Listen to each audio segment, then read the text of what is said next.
Bonjour Eric Loradour. Bonjour. Merci de nous accueillir dans ces magnifiques installations. On vient de voir des images de drones de ces écuries que tu diriges dans le nord de l'Italie. Donc merci d'accueillir les équipes de Stud for Life ici. On est ici pour ce reportage pour essayer de comprendre un petit peu ce qui a fait l'homme de cheval que tu es devenu. Qu'est-ce qui a fait que tu en es arrivé là aujourd'hui à diriger ces magnifiques écuries? Quelles sont les rencontres qui ont été déterminantes dans ta carrière, les non-rencontres aussi? Et puis qui es-tu, toi qui je crois savoir est issu d'une famille d'ouvriers. Donc on va essayer en plusieurs thèmes, plusieurs chapitres, découper ta vie et puis ensuite arriver sur ta philosophie et tout ce que tu peux transmettre aux jeunes générations et aux moins jeunes. Donc merci pour tout ça. Merci. Peut-être tout d'abord te présenter. Tu es connu et reconnu dans le monde du cheval, mais peut-être qu'on va partir de ta vie en général et puis arriver sur l'homme que tu es actuellement. Donc comment te définirais-tu aujourd'hui? Qui es-tu? Alors je pense, j'essaye en tout cas d'être un homme de cheval dans le sens propre du terme, à savoir donc une personne qui a certaines connaissances vraiment de l'animal, connaissance des techniques équestres et qui aujourd'hui a vraiment ciblé le principal de son activité sur l'enseignement. Mais avant cela, je pense avoir essayé toutes les différentes casquettes de ce métier. J'ai été donc cavalier, j'ai été journaliste, j'ai organisé des concours, qu'est-ce que j'ai fait encore, juge dans des concours de jeunes chevaux. Enfin, j'ai un petit peu tout expérimenté, le commerce également, le commerce de chevaux.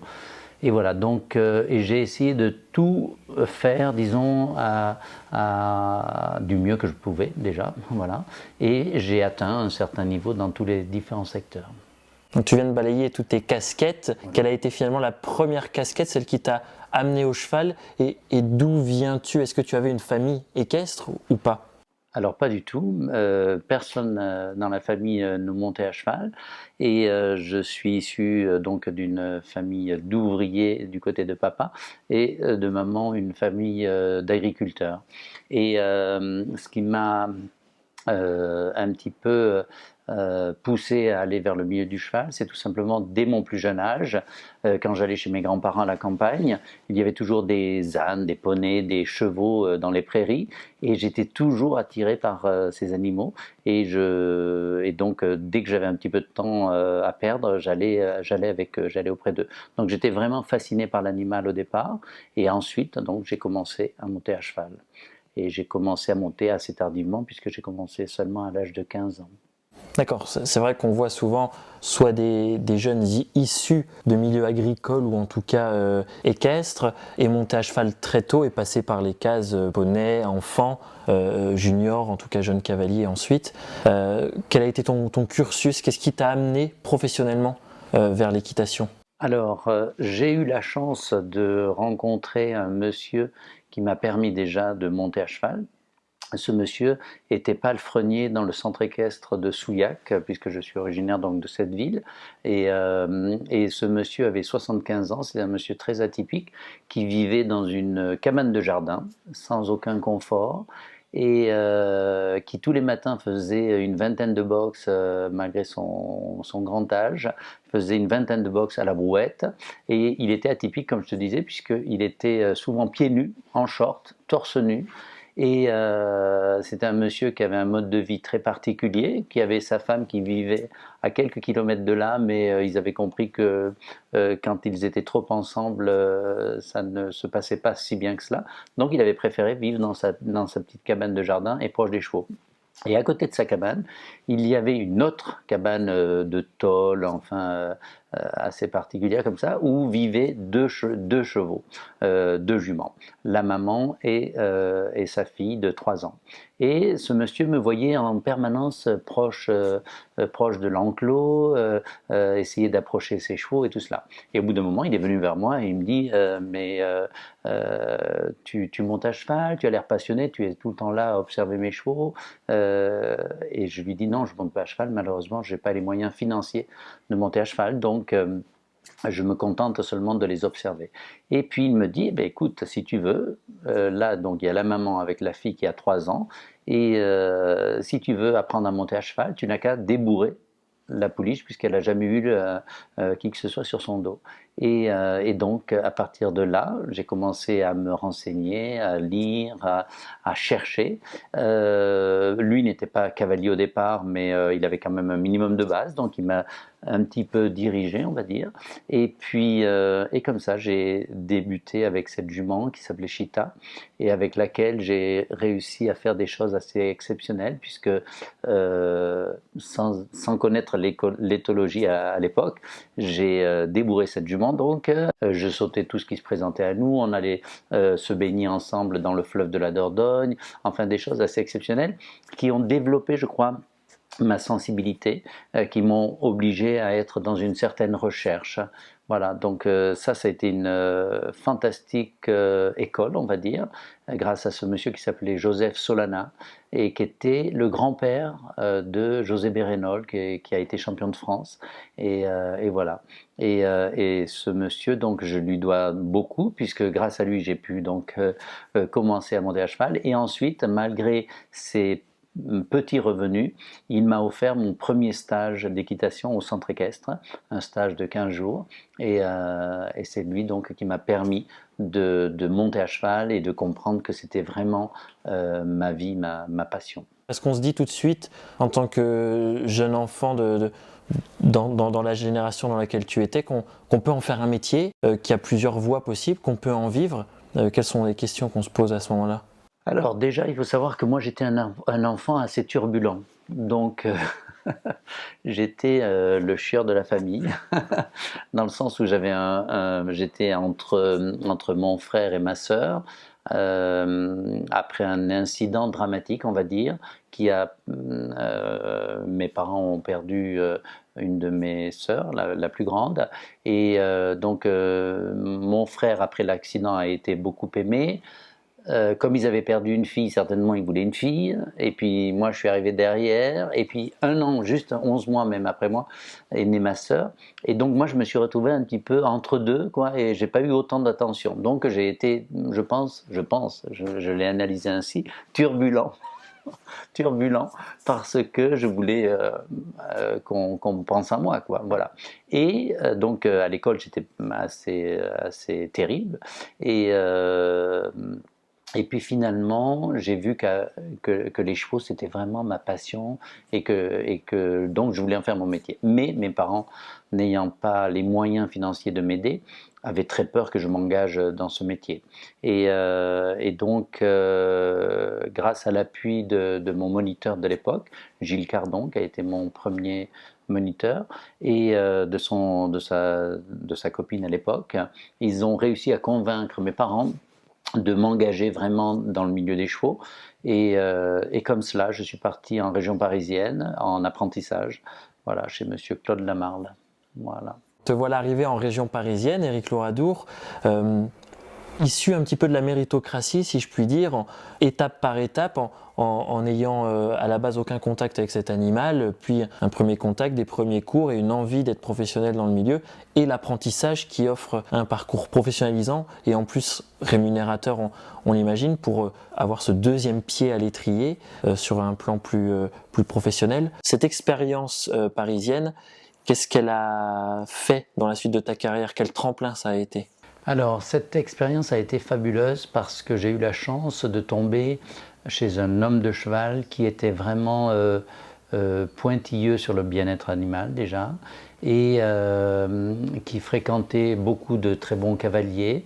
Lui-même était commerçant, donc il y avait toujours un va-et-vient de chevaux qui m'ont permis de faire énormément d'expériences sur des chevaux différents. Et puis, ça a été très intéressant parce que j'ai eu vraiment un maître de stage formidable et je travaillais dans des conditions agréables, ce qui n'est pas toujours évident. Alors à l'époque, on ne parlait pas du tout d'argent. Moi, je gagnais à l'époque 500 francs, c'est-à-dire 75 € par mois. Donc voilà, j'étais nourri logé, ça c'était fantastique, mais c'est tout, quoi, voilà. Et en revanche, donc ces 2 années-là m'ont permis de passer en même temps, en parallèle, un diplôme de cavalier soigneur. Et puis, ce qui m'a donné vraiment de bonnes bases. D'accord. Pour rebondir ensuite sur quoi finalement? Parce qu'on te sait très international, parlant plusieurs langues, mais là, quel âge as-tu quand tu es à cette période-là et quelle est la suite? Alors, donc j'ai débuté à 15 ans. À 17 ans, je me suis retrouvé cavalier soigneur, donc apprenti cavalier soigneur, donc en région parisienne. Ensuite, j'ai passé 2 ans, donc là chez Monsieur Claude Lamarle. Et puis, à partir de là, je me suis dit, il faut que tu aies un maximum d'expérience. Et pour cela, j'ai fait un tour de France, on va dire, et sans chercher à gagner de l'argent, c'était pas le but. Et j'ai dédié ainsi 8 ans de ma vie à travailler gratuitement, dans en ayant des expériences positives et d'autres négatives, on va dire, mais qui m'ont permis de toute façon toutes d'évoluer, de m'enrichir et tout cela. Du fait que je ne demandais pas de salaire, je pouvais me permettre de partir librement, de dire aux gens, bon écoutez, j'ai fait mon expérience, je suis resté chez vous 3 mois, je suis resté chez vous 6 mois, je suis resté chez vous 1 an, il est temps pour moi de changer. Donc ça a été 8 ans vraiment intenses, vraiment avec des périodes fantastiques. J'ai eu la chance de travailler avec des grands maîtres de stage comme Marietta Almassi, qui était une grande cavalière de dressage, avec Jean-Pierre Bonneau, le frère de Jean Maurice, qui était un cavalier international vraiment formidable. Entre-temps, j'ai eu aussi des expériences négatives, on va dire, avec quelques anecdotes qui m'ont renforcé, on va dire. J'en ai 2 en particulier que j'aime bien raconter, parce que je pense que pour les nouvelles générations, il est bon de savoir que quand on croit vraiment en son destin, et quand on a un rêve dans la tête, il ne faut pas s'arrêter à des petits problèmes, il faut savoir s'endurcir et puis aller de l'avant. Et donc j'ai eu 2 expériences, on va dire, assez tristes ou assez particulières. Une première, donc un soir j'arrive chez un maître de stage, et il était tard, et des amis à moi m'avaient déposé là. Bon, je me retrouve en pleine campagne dans cette écurie. Je sonne à la porte de mon maître de stage. Il arrive la bouche pleine, Il me dit, ah ben je t'attendais pas, j'avais complètement oublié que tu arrivais aujourd'hui et tout ça. Bon. Et il me dit, bon ben c'est pas grave, je vais t'emmener dans ta chambre. Bon. Et puis on prend un escalier, on monte au-dessus des box dans le grenier, on traverse tout le grenier avec les rats qui partaient dans tous les sens et ça. Et puis au fond de ce grenier, je vois un cube de béton. Un cube de béton, 3 mètres sur 3 mètres, du béton sur les murs, du béton au sol, du béton au plafond, et juste une petite fenêtre, un matelas recroquevillé par terre, un vieux poêle à mazout qui ne fonctionnait pas, et il me dit voilà c'est ta chambre, et un rat mort par terre. Et il me dit voilà c'est ta chambre. Et alors là, je me suis dit oulala, qu'est-ce que c'est que ça? Et puis finalement, de par mon éducation, je suis arrivé avec la petite cravate, enfin j'étais nickel. Et puis ben, il m'a abandonné donc dans ma chambre. Et qu'est-ce que j'ai fait? J'ai pris un balai, j'ai fait le ménage comme je pouvais, tout cela. Et j'ai tenu plusieurs mois dans cette petite chambre en essayant de l'améliorer avec mes moyens. Mais bon, voilà. Donc ça, c'était une première expérience assez difficile.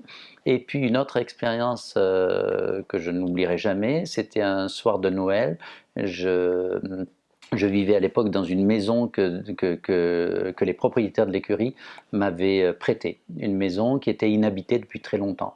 Et donc je vivais dans cette maison sans chauffage, sans télévision, sans quoi que ce soit, sans confort.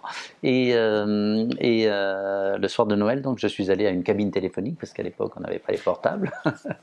Donc je vais à la cabine téléphonique et appeler mes parents pour leur souhaiter un joyeux Noël. Et là j'entendais toute la famille réunie. Et ma maman me dit et toi qu'est-ce que tu vas faire? Donc je souhaite un joyeux Noël à tout le monde et puis elle me dit et toi que vas-tu faire? Et je lui dis bah, écoute je suis invité chez les propriétaires de l'écurie, ils sont sympas et tout ça et je vais les retrouver tout à l'heure.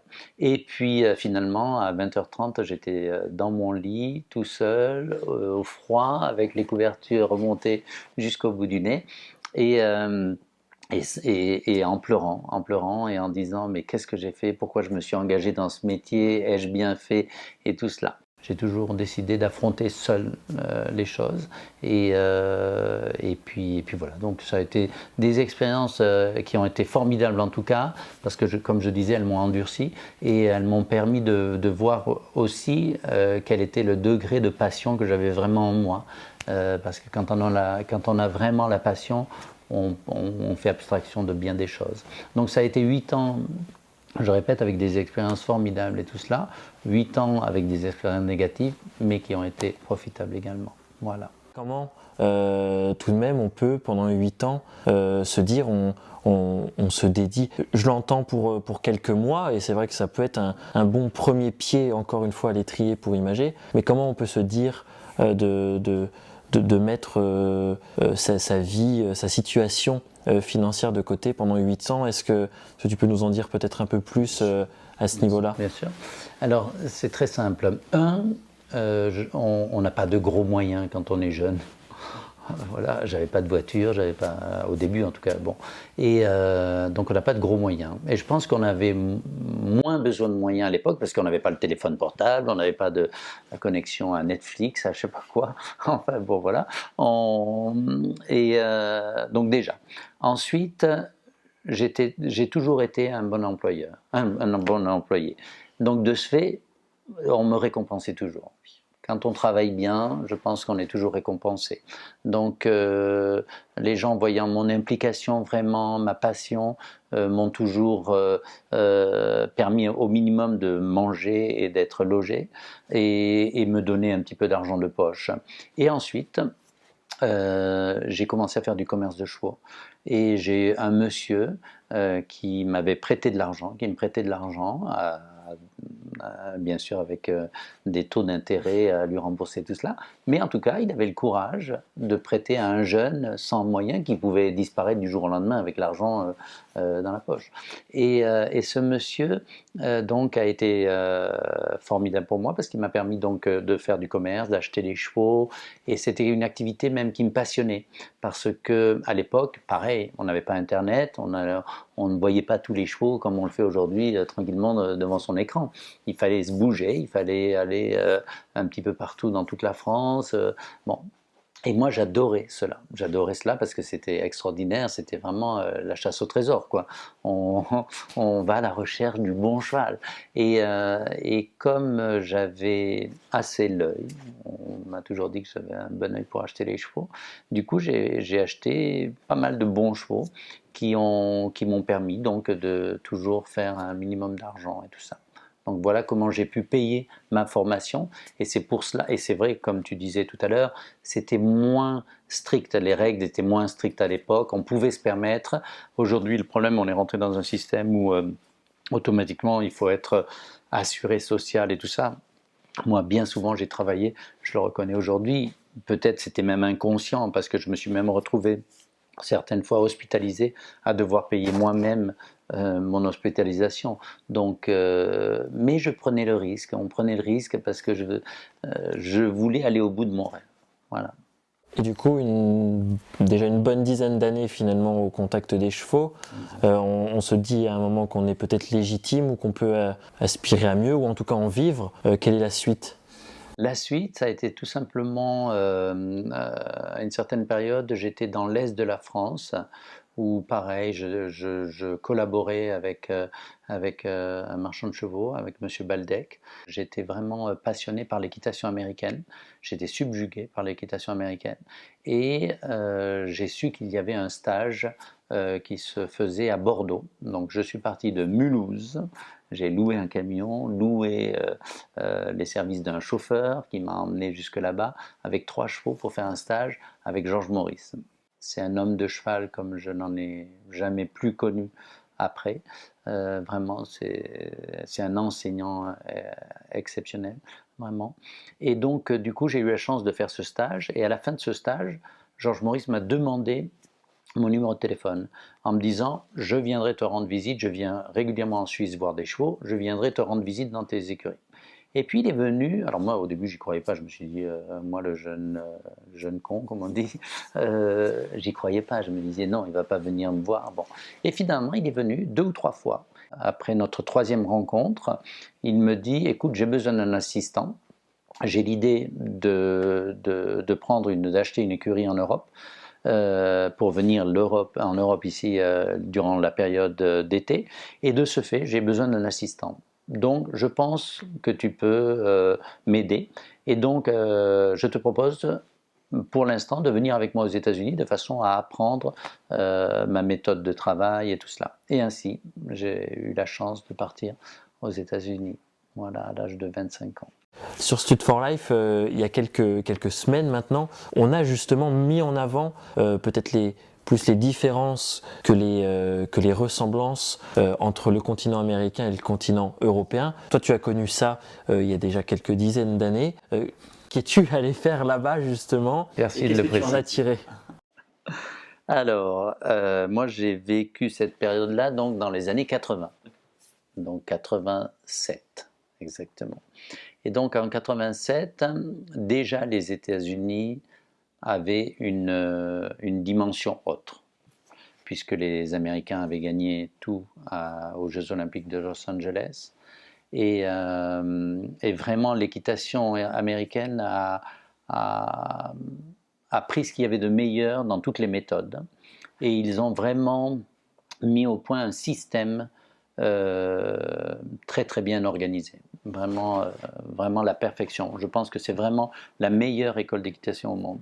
C'est vrai qu'il y a eu une période, un âge d'or avec Bertrand Nemetti notamment et toutes ces personnes. Peut-être même ma génération ne le sait pas, ne le sait plus. On m'a conseillé le livre de Bertrand Nemetti plusieurs fois, mais en tout cas effectivement, c'était peut-être pas les États-Unis dont on a l'image actuellement. Oui, malgré que si tu regardes tous les résultats des États-Unis depuis justement les années 80, ils sont toujours là, hein, les Jeux Olympiques, voilà, ils sont toujours là au niveau des médailles. Donc, et puis ce qui est exceptionnel, je trouve, c'est de voir justement leur système qui permet de voir des amateurs qui arrivent au plus haut niveau, des amateurs qui arrivent au niveau olympique. Et ça, c'est quand même fabuleux, hein. Alors après, c'est vrai, les gens qui montent à cheval aux États-Unis sont souvent fortunés. Il faut tout de même de la méthode, de la rigueur, de la discipline. Bon. Et les Américains pour cela sont formidables. Et Et donc pour moi, ça a été une école fantastique. D'être si proche d'un maître comme Georges Maurice, qui est vraiment reconnu comme un des plus grands enseignants au monde, et puis d'observer donc ce système, où déjà à l'époque, les chevaux sortaient 3 fois par jour. Moi, je me rappelle, on montait le matin avant les épreuves, on faisait les épreuves, les chevaux étaient remarchés en main, en concours, et à la maison, pareil, on montait le matin, on les travaillait, l'après-midi, on les remontait en promenade éventuellement, et entre-temps, ils passaient 2 heures au paddock. Enfin, voilà. Après sont arrivés les longes automatiques, et donc les marcheurs, donc on a pareil, ils ont utilisé cela, ils ont été précurseurs avec cela également. Enfin voilà. Donc moi j'ai eu la chance donc d'évoluer dans ce système-là alors que j'avais 24-25 ans. Puis vraiment les Américains sont très méthodiques dans tout ce qu'ils font, tout est soigné, tout est précis, ce qui correspondait aussi à ma mentalité, parce que j'adore quand tout est parfait. Bon, et donc ça a été une expérience fantastique. J'ai vu des grands enseignants, des grands cavaliers, des grands hommes de chevaux là-bas aux États-Unis, vraiment. Mais au bout d'1 an et demi, c'était très difficile de rester auprès de Georges Maurice, et j'avais des problèmes très difficiles parce que c'est un monsieur qui a un tel charisme, une telle dimension qu'à côté on se sent tout petit, quoi. On se sent bon. Et puis j'avais un problème de visa. Donc du coup il fallait que je rentre en Europe. Et de ce fait, donc j'ai voulu voler de mes propres ailes. Entre-temps, Georges Maurice n'a pas acheté son écurie donc en Europe. De ce fait, on n'a pas collaboré à ce niveau-là, mais on a toujours continué à travailler ensemble. Il venait régulièrement me faire travailler. J'ai organisé des stages avec lui après, tout ça. Et aujourd'hui, il reste mon mentor et un de mes meilleurs amis, vraiment. L'expérience aux États-Unis a été très enrichissante. À l'époque, donc, j'étais assistant de Georges et cavalier. J'ai eu la chance de beaucoup gagner, parce que j'avais 2 chevaux qui étaient très sympathiques, et dont une jument qui m'a permis d'être, d'après Georges Maurice et d'après beaucoup de cavaliers américains à l'époque, un des cavaliers les plus rapides du circuit en 87, donc, puisque j'ai gagné un nombre d'épreuves impressionnantes, dont un Grand Prix à Palm Beach devant tous les médaillés olympiques de l'époque et tout ça. Et ce qui m'a valu d'ailleurs une jolie remarque de la part de Paul Schockemel, qui était venu voir Georges Maurice en disant: ah ben, ton élève européen, il n'a peut-être pas une position de jambe parfaite, mais il sait aller vite. Et voilà. Et enfin, vraiment, ça a été une très très belle expérience. Mais comme je disais, après, donc, il était temps pour moi de revenir en Europe, de voler de mes propres ailes. Je pense qu'avec le recul maintenant, je me rends compte que peut-être j'ai fait une erreur, dans le sens où Georges Maurice m'a toujours dit: si tu étais resté aux États-Unis, je suis certain que tu aurais fait les Jeux. Enfin bon, il m'estimait vraiment en tant que cavalier, et donc il me disait ça. Je ne sais pas si c'était pour me donner le moral ou quoi, mais quoi qu'il en est, en tout cas, moi je voulais rentrer en Europe et voler de mes propres ailes. Voilà. Après toute cette expérience, on commence à avoir un nom en tant que cavalier, mais c'est peut-être pas la voie que tu vas poursuivre, en tout cas très longtemps. Exactement, tout simplement parce que j'ai vu aux États-Unis que les professionnels vendent leurs services. Et donc, moi j'ai toujours aimé partager, enseigner, et donc je me suis dit: tiens, ça c'est ma voie. Ça c'est ma voie, tout simplement parce qu'en plus de cela, venant d'un milieu social très simple, j'avais peur de trop rêver. Je ne voulais pas trop rêver. Donc pour moi, la compétition, c'était vraiment à la fois difficile, parce que je pense qu'à un moment, quand on arrive au haut niveau, on perd un peu la notion du bien-être animal. On peut la perdre. On peut la perdre légèrement, okay, parce qu'automatiquement, le cheval, sans le bon cheval et sans les performances, tu ne peux plus accéder à vraiment au top niveau, quoi. Donc ça c'est la première chose. Et la deuxième chose aussi, c'est parce que je me suis dit: enseignant, je pourrais le faire toute ma vie. Voilà. Alors que cavalier, j'avais peur, je me disais, après tu es tributaire des propriétaires, des pressions, que ce soit la pression des journalistes, des fédérations, du public, enfin, bon, et tout ça, c'est très dur à gérer. Avec le recul maintenant, quand je connais le haut niveau, parce que grâce à Georges Maurice, donc, j'ai vraiment suivi la caravane du haut niveau, donc je sais ce que c'est. Et vraiment, beaucoup de jeunes aujourd'hui disent je veux être cavalier de haut niveau. Ce n'est pas si simple que cela. Ce sont des gens qui ont une rigueur et une implication impressionnante. Ce sont des nomades parce qu'ils partent du jeudi au lundi en compétition en permanence. Et donc, ce n'est pas une vie si facile. Et donc, moi, je me suis dit, enseignant, ça me plaît bien. Voilà. Donc, à partir de là, je me suis dit, ok, je rentre en Europe, je vais essayer de concilier à la fois une activité de cavalier, quand même, parce qu'il faut savoir former des chevaux, et puis une activité de commerce, parce que, je le répète, à l'époque, moi, ça me plaisait énormément de parcourir la France ou l'Europe même pour chercher des chevaux, pour essayer ensuite de créer des couples.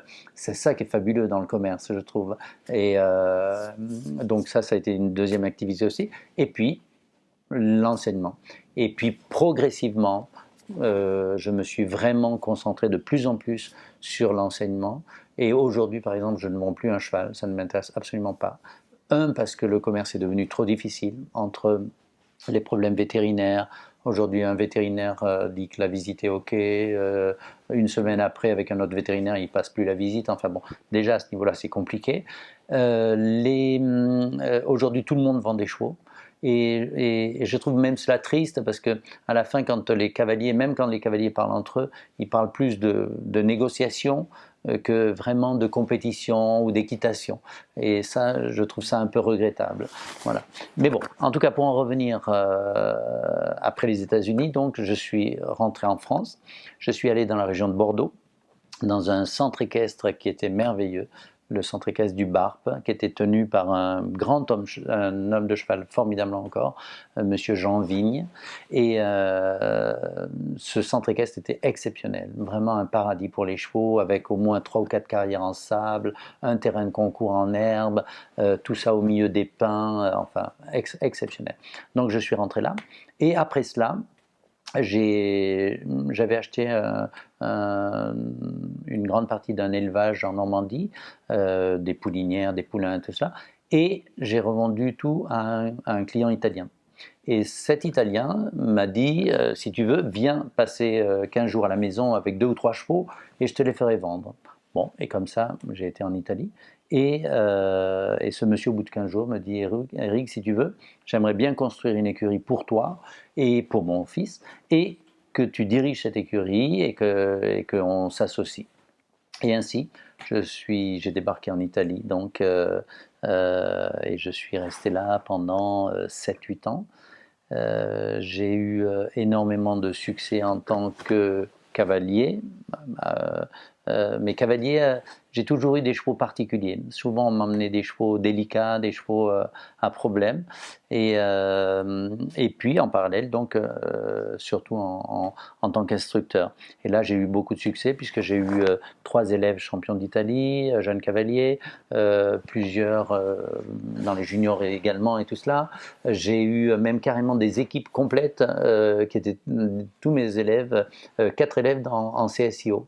En CSIO, mes 4 élèves faisaient la Coupe des Nations. Vraiment des moments exceptionnels. Et donc ça a duré 7 ans chez un monsieur qui s'appelait Monsieur Bonomelli. Et puis au bout de 7 ans, j'en avais un petit peu marre, j'en avais assez, tout simplement parce que j'étais devenu un voyageur représentant, dans le sens où je partais du mardi matin de chez moi jusqu'au jeudi soir. Je donnais des cours, j'avais des contrats avec différents clients, je faisais une demi-journée chez l'un, une demi-journée chez l'autre, et puis je voyageais, je bossais comme ça, et puis du jeudi au dimanche soir, j'étais en concours. Donc finalement, et je me suis retrouvé en concours avec 40 chevaux à suivre. Donc tout cela, ça m'a un petit peu lassé, et donc j'ai décidé de quitter l'Italie après avoir eu une proposition de la part de Michel Robert pour m'associer avec lui. Tu arrives chez le grand cavalier Michel Robert, tu dis toi-même qu'il te débauche presque, en tout cas il te propose cette opportunité. Tu as 32, 33 ans à ce moment-là. Quel rôle tu as auprès de lui? Est-ce que c'est un des moments déterminants ou c'est toujours une suite logique dans ta carrière qui va t'amener à être stabilisé en Italie aujourd'hui, là où on est? Alors, comme je te le disais, donc auparavant, j'étais un petit peu las de cette vie vraiment de nomade, bon, et surtout, je m'étais éloigné des écuries. Je m'étais éloigné des chevaux finalement. Et donc, à travers l'offre de Michel, j'avais la possibilité d'avoir une vie plus stable donc chez lui aux écuries. Et puis en même temps, je voulais absolument apprendre, je voulais continuer à apprendre et comme lui il a toujours été dans la recherche, eh bien je me suis dit tiens ça peut être une bonne occasion de continuer à évoluer et voilà. Donc de ce fait Michel m'a proposé de nous associer, il voulait que l'on s'associe et on avait déterminé une période d'essai avant de faire une société ensemble et pendant ce temps moi j'étais client chez lui dans le sens où je payais mes pensions, je vivais en chambre d'hôte. Enfin, je me suis de nouveau remis à l'école, quoi. Voilà. De temps en temps, je vendais un cheval, bon, voilà. Et puis comme ça, mais de toute façon, j'avais décidé de prolonger ma période d'apprentissage, on va dire, en me remettant donc en question. Et ça, je l'ai toujours fait, toute ma carrière, dès qu'il y avait un stage, dès qu'il y a un stage avec qui que ce soit, avec un grand professionnel, j'y vais toujours, que ce soit en dressage, en saut d'obstacle ou même en éthologie. Bon, j'ai toujours assisté à beaucoup de stages de façon à avoir un maximum d'informations. Voilà. Donc chez Michel, je suis resté un an et demi. Euh, Là encore, une expérience formidable parce que c'est vraiment un cavalier d'exception. Et là, j'ai rencontré une famille rémoise, la famille Frey, qui m'a proposé d'aller travailler chez eux et pour eux, dans une écurie privée, pour m'occuper principalement de leur fille cadette, qui était une jeune fille de 12 ans qui débutait à poney. Et voilà, donc je suis parti à Reims où je suis resté 6 ans. Voilà, 6 ans. Et donc avec cette jeune Delphine Frey, nous avons accédé des poneys aux épreuves juniors. Elle a brillé en poney, elle a fait des championnats d'Europe une fois ou deux, je crois. Elle a gagné des grands prix CSI, ah oui, à Morcelles en particulier. Ensuite, elle a fait les juniors. Et puis ensuite, cette famille a quitté la France et ils voulaient que j'aille avec eux, mais moi je n'ai pas accepté leur offre et comme ça nos chemins se sont séparés. Voilà. Après cela, j'ai été pendant une période en Normandie travailler pendant une année pour une famille d'Afrique du Sud qui avait un joli haras dans l'Orne, voilà. Et là, ça a été une expérience formidable, plus concentrée sur l'équitation, sur ma casquette de cavalier, puisque là, j'ai formé vraiment des chevaux. Et j'ai formé, entre autres, cette année-là, j'ai eu beaucoup de chance parce que j'ai eu Jaliska Solier dans les box. Il y avait Kachina Mile, il y avait Icat Mile, qui est un autre cheval qui a été champion d'Italie ici. Enfin, vraiment un beau lot de chevaux et avec une équipe formidable. Il y avait vraiment des jeunes avec lesquels on était très soudés et on se battait pour gérer ses chevaux au mieux. Enfin, c'était vraiment une très très belle expérience. Et malheureusement, ces gens-là, pour des problèmes fiscaux, ont dû quitter la France. Donc de nouveau, au bout d'un an et demi, je ne sais plus, j'ai dû partir. Voilà. Et donc après cela, j'ai eu une période où j'ai désiré écrire des livres.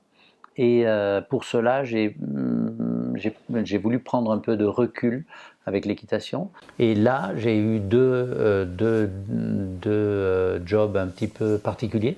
J'ai été ambassadeur pour un grand vignoble bordelais, pour un grand cru classé, qui appartient toujours d'ailleurs à la famille Frey, voilà, comme quoi les relations dans le milieu du cheval peuvent ouvrir bien des chemins.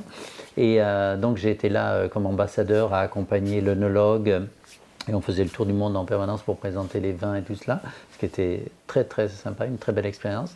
Et j'ai été dirigeant d'un restaurant, d'un des grands restaurants parisiens, la Maison du Caviar, qui appartenait aussi à des amis que j'avais rencontrés par le biais des chevaux et qui m'ont demandé de diriger la Maison du Caviar.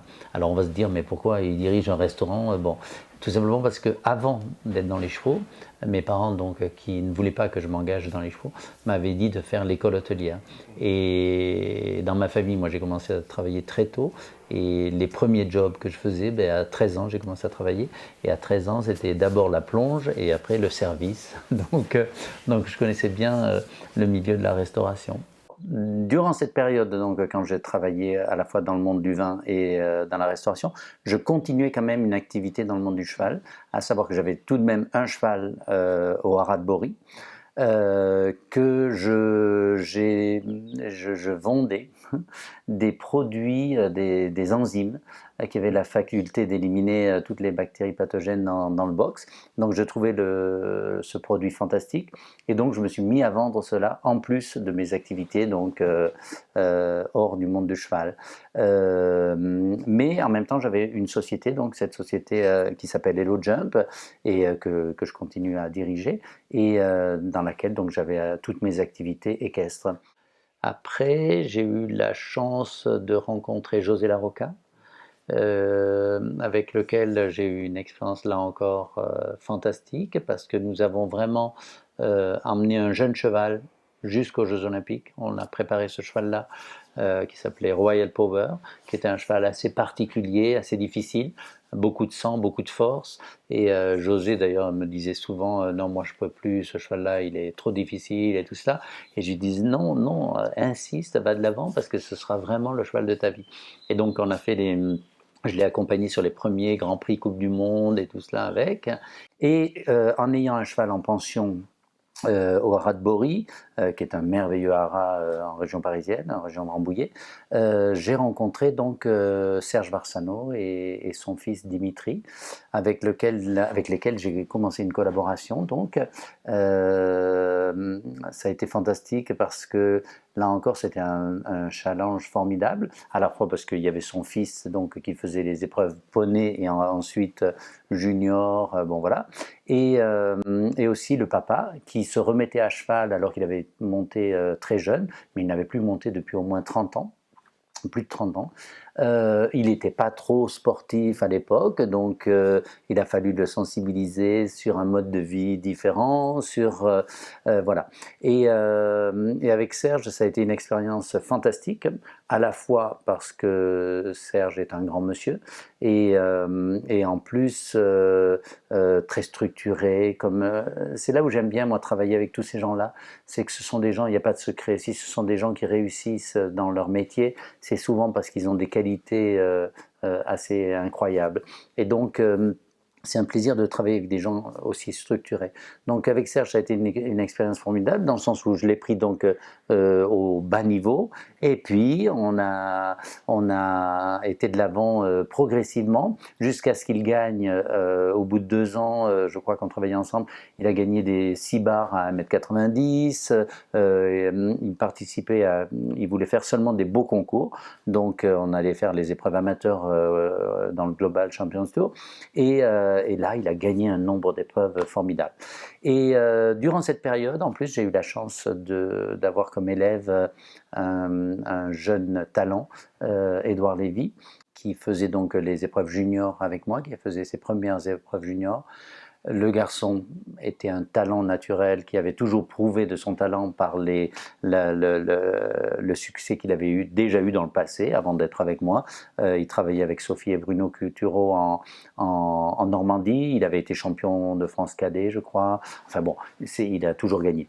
Et en revanche, il est vrai que c'était fantastique d'aller en épreuve, en concours avec lui. On s'est retrouvés sur des concours où il gagnait toutes les épreuves juniors, les petites, les grosses, à Barbizon, je crois.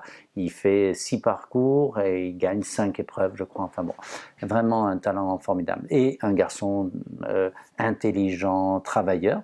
Donc il a fait 1 an et demi, je crois, avec moi.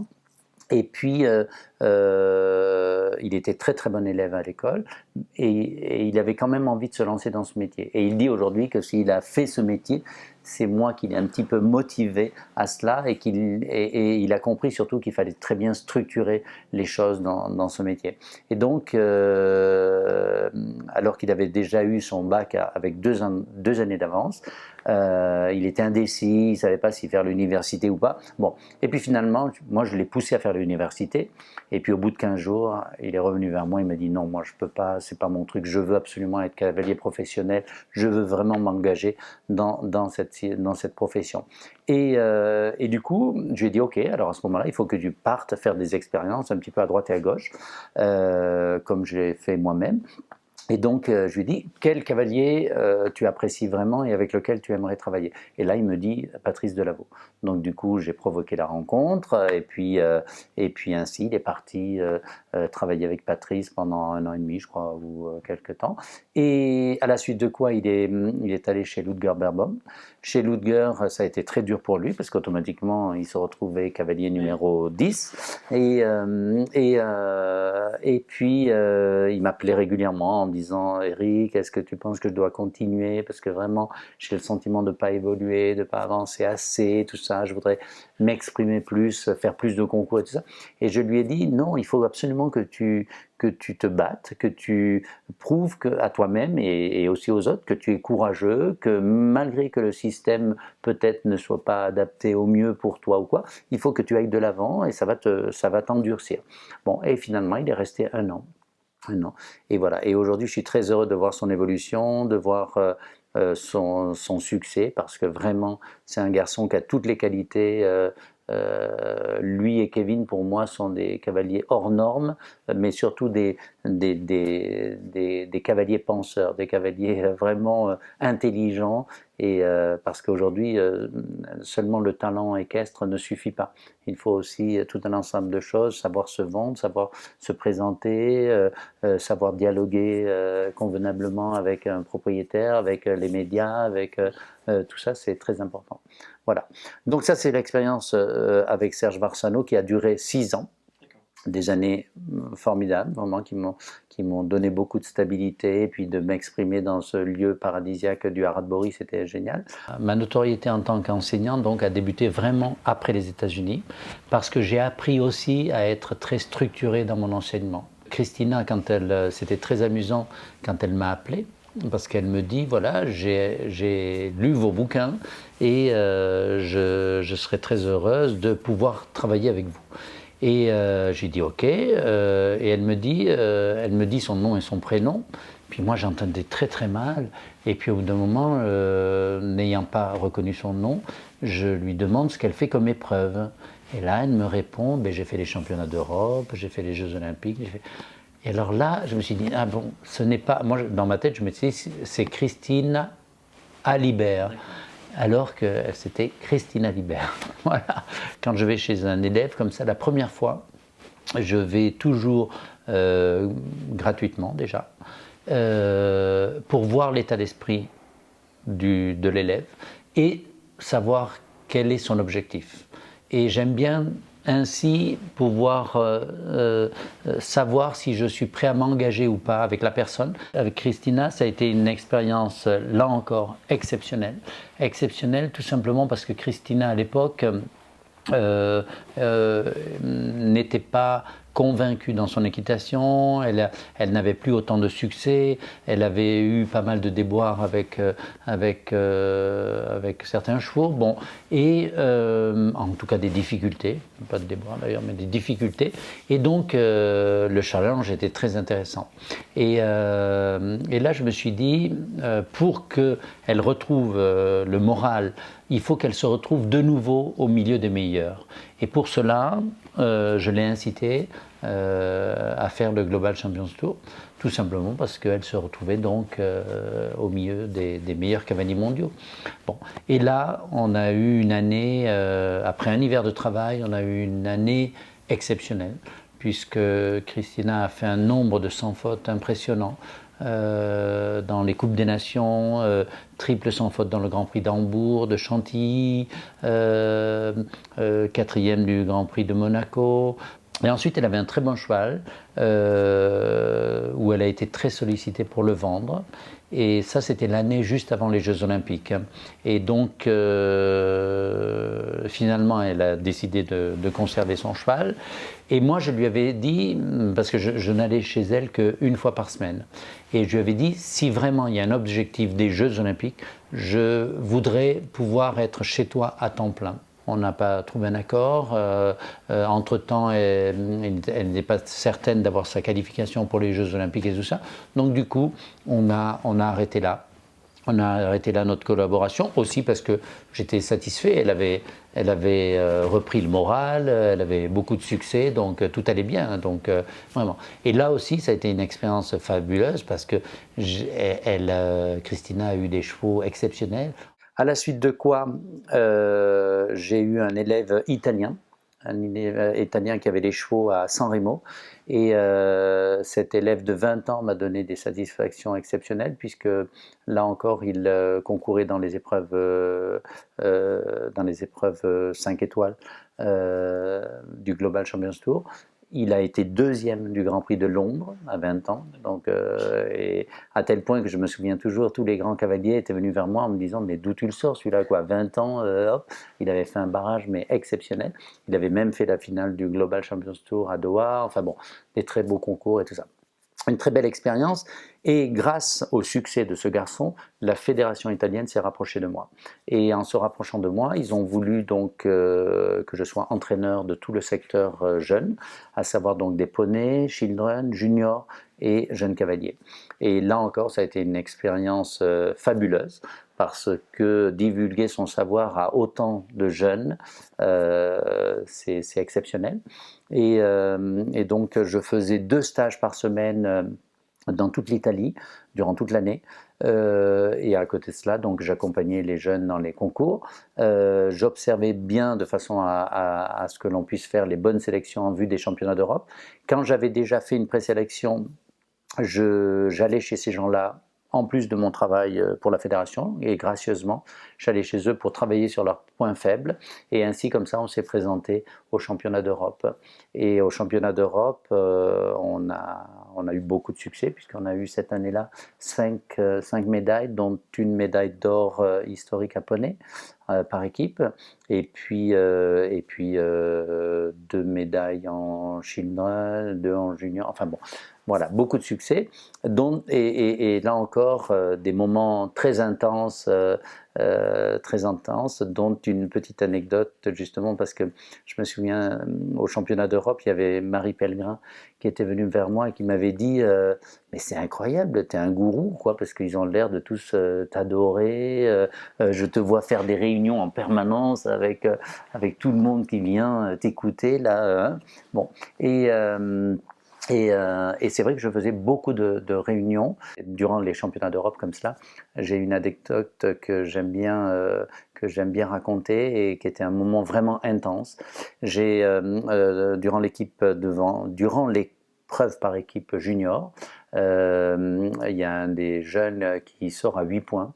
Et il sort de piste, mais complètement écroulé, en pleurant, en disant « ouais, j'ai été nul, j'ai mal monté, à cause de moi, l'équipe va maintenant perdre, et tout ça, c'est terrible », puisque ses collègues avaient bien fait auparavant. Et donc, entre les 2 manches, je décide d'organiser une réunion. Et donc je fais venir tout le monde, parents, enfants, les instructeurs, tout le monde. Et je leur dis, voilà, je vais vous raconter une fable.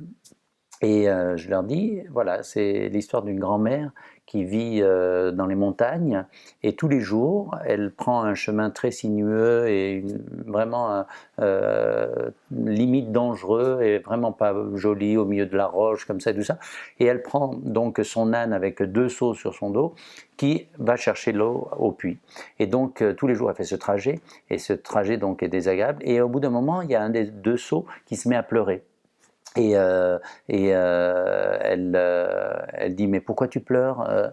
Et le seau lui répond ben, tu vois bien, je suis percé, je perds l'eau, je reviens à la maison, j'ai plus d'eau dans mon seau, je ne sers plus à rien, il te faut me jeter, il te faut me mettre à la poubelle, je ne sers plus à rien. Et elle lui dit mais pourquoi tu dis ça? Tu n'as pas fait attention. J'ai semé de ton côté des fleurs tout le long du chemin. Et ce qui fait que maintenant, ce chemin, grâce à toi, est devenu beaucoup plus agréable, il est fleuri et beaucoup plus agréable. Donc elle lui dit, tu vois, on a tous un rôle dans la vie. Donc tu ne dois pas pleurer et on va continuer à collaborer ensemble. Et puis voilà. Et donc je dis aux jeunes à ce moment-là, bon, maintenant vous êtes un groupe soudé, vous êtes tous potes entre vous. Toi, tu as eu un déboire, mais c'est pas grave. Justement, ça va inciter les autres à t'aider et puis à vraiment à se renforcer pour que ensemble vous alliez vous combattre pour vraiment gagner cette deuxième manche. Et c'est ce qu'ils ont fait presque. Ils ont eu une médaille d'argent grâce à cela. Voilà. Donc toute cette expérience en tant qu'entraîneur était fabuleuse. Malheureusement, au bout d'1 an et demi, les élections de la présidence de la fédération italienne avaient lieu et là j'ai assisté à trop de coups bas, trop de problèmes politiques et j'ai préféré donc me retirer. J'ai préféré me retirer parce que je trouve que vraiment le sport, la politique et le sport ne font vraiment pas bon ménage et donc j'ai préféré ainsi donc me retirer.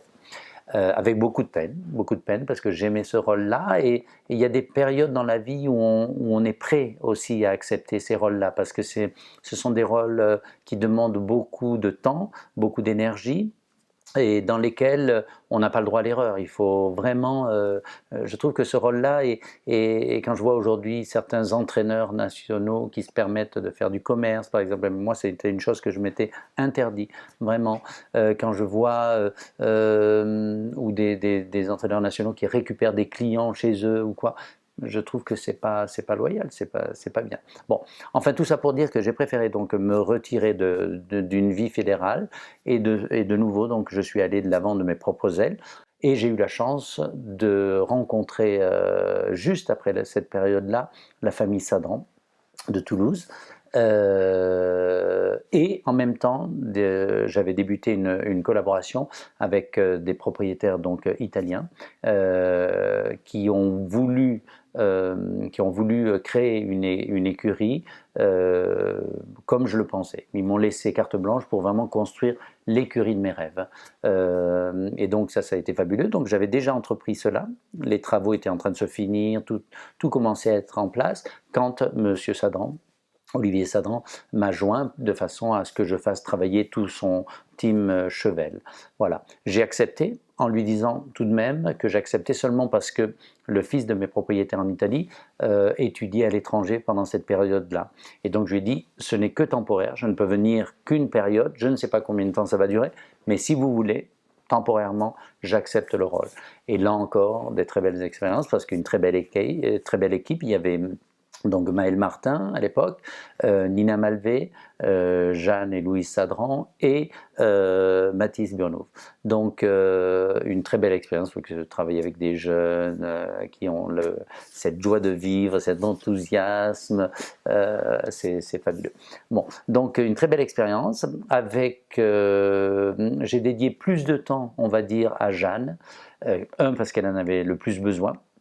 2, parce que je ne pouvais pas suivre non plus tout tous sur tous les concours, vu qu'il y en avait qui montaient en senior, d'autres en jeune cavalier, et Mathis et Jeanne dans les juniors, et en revanche Louise dans les poneys. Donc il m'était impossible de me diviser partout, mais donc je me suis concentré principalement sur Jeanne, aussi parce que les autres ont eu des déboires avec leurs chevaux.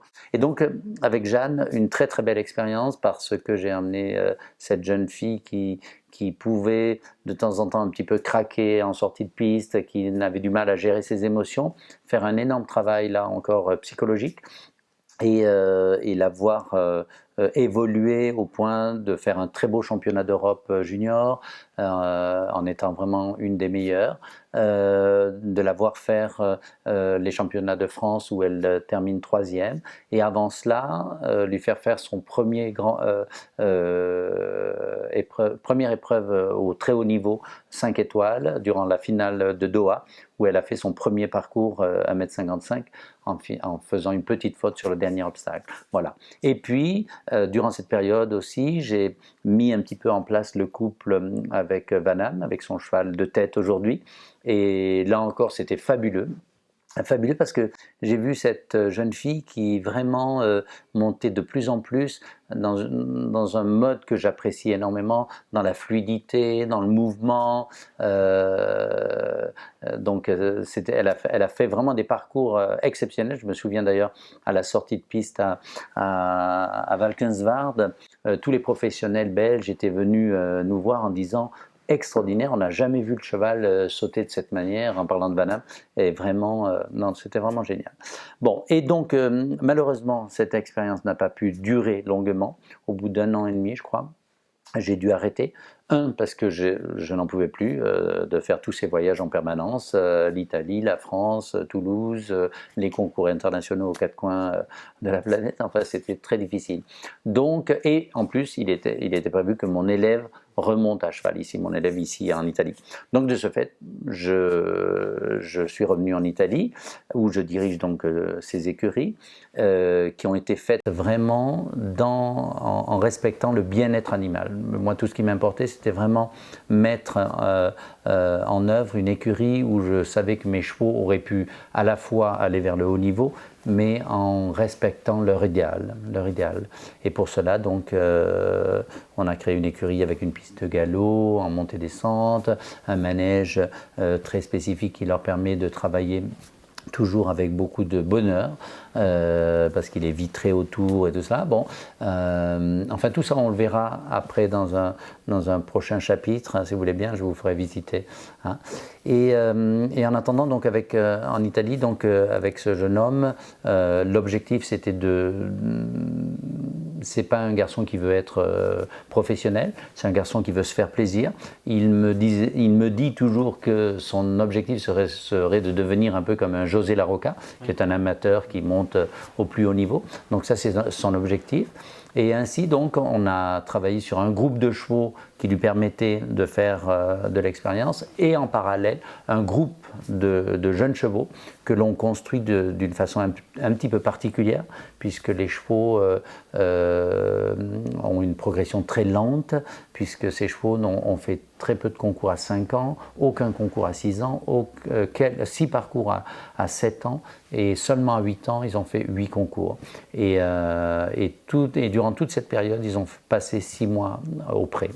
Voilà, donc ça c'est un petit peu la suite donc, de ce que j'ai fait après les Sadrans, et puis voilà. Du coup, à travers ce parcours assez atypique, on le voit aujourd'hui réussi, et certainement ce qui a fait de toi quelqu'un d'épanoui auprès des chevaux, est-ce que tu peux donner aux jeunes générations qui nous regardent un conseil peut-être, ou quelque chose sur lequel être vigilant pour rester droit et peut-être caricaturer, mais pouvoir se regarder dans le miroir tous les matins Alors je pense que déjà ce qu'il faut, c'est prendre le temps. c'est-à-dire que ce soit avec les chevaux ou même dans sa formation, il faut vraiment prendre le temps d'apprendre correctement son métier avant de vouloir prétendre gagner de l'argent. Bon, déjà. Et je pense que surtout, il faut savoir que moi, ce n'est pas l'argent qui m'a guidé, c'est vraiment ma passion et la qualité de mon travail. Quoi que je fasse dans la vie, même les petites tâches du quotidien, je sais que je dois les faire, donc je veux bien les faire. Et ça, c'est très important. Je pense que quand on apporte vraiment un travail de qualité, quand on est honnête, quand on est sérieux, eh bien, automatiquement, les gens le voient. Moi, je me souviens très bien, par exemple, Olivier Sadran. Je lui ai posé la question, je lui ai dit « Mais pourquoi vous êtes venu vers moi ?» Et il m'a dit « Tout simplement parce que tu n'as pas de casserole, parce que je sais que tu as toujours été correct, tu as toujours bien fait ton travail et tu as eu du succès. » Donc voilà, il m'a dit c'est pour cela. Et donc je pense que vraiment, il faut que les jeunes générations comprennent que ce qui est important, c'est de connaître son métier, bien le faire, et devenir un élément indispensable dans tout ce que l'on entreprend. Voilà, ça c'est le plus important, je pense. Merci Éric Loradour pour cette transmission de savoir aussi. Maintenant qu'on a tout l'historique, on va pouvoir un peu mieux comprendre ta philosophie et comment tu as construit ces infrastructures ici dans le nord de l'Italie. On verra ça dans un prochain épisode. On va aller tourner ça ensemble et puis voilà, tu vas pouvoir nous expliquer un petit peu. Nous sommes là dans un lieu à côté d'un très beau manège, bien éclairé, et il y a toutes les infrastructures aussi pour le bien-être du cheval, tu nous as dit, donc on va aller découvrir ça très vite. Merci à vous. Merci à vous.